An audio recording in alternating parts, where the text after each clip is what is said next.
السلام عليكم ورحمة الله وبركاته. مرحبا بكم في قناة تفاصيل صغيرة.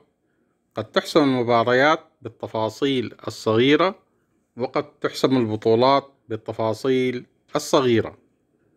نبدأ حلقة اليوم. مباراة فالنسيا وبرشلونة.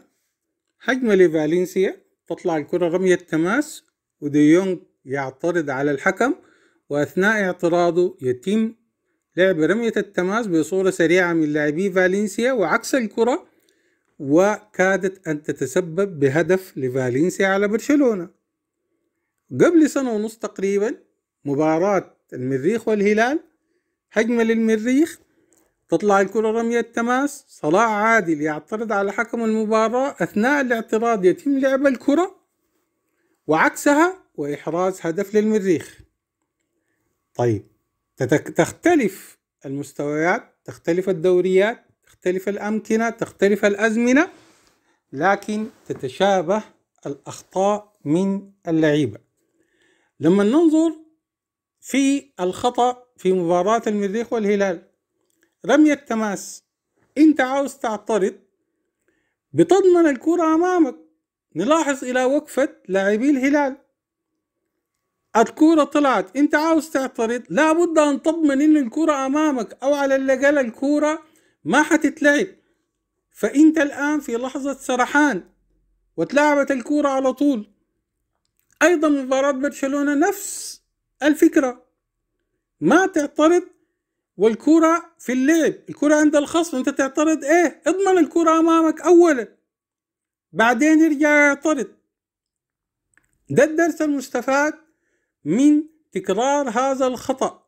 إذا ما ضمنت الكرة أمامك أو ما ضمنت إن الكرة عندك في حوزتك، ما تعترض، لأنه حيتم لعب الكرة بصورة سريعة. ولو حتى كانت رمية تماس، رمية التماس، استهوان اللعيبة برمية التماس يمكن أن يتسبب في حصول هدف أو هجمة خطرة على الأقل. الحديث عن رمية التماس بيقودنا إلى التعليق على رمية التماس الشهيرة في مباراة المريخ والترجي. مررت رمية التماس، اتلعبت رمية التماس، وحمزة تقريبا بيتكلم مع الحكم أو بيتكلم مع بعض اللعيبة. هنا في نوع من عدم التركيز. انت في المناطق الدفاعية تحديدا، إذا ما ضمنت إنه اللاعب اللي انت حتمرر له في كامل انتباهه، ما تمرر الكورة، خصوصا انها هي رمية تماس. انت مستعجل ليه؟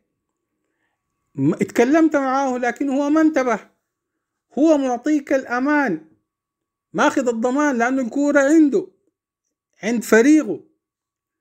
فلذلك يجب التركيز. رميات التماس سواء انها كان من الناحية الهجومية او من الناحية الدفاعية قد ما تكون خطيرة، لكن في لحظة من التكاسل يمكن ان تتحول إلى بناء هجمة خطرة، ممكن تتسبب في هدف أو على الأقل تعمل خطورة على المرمى.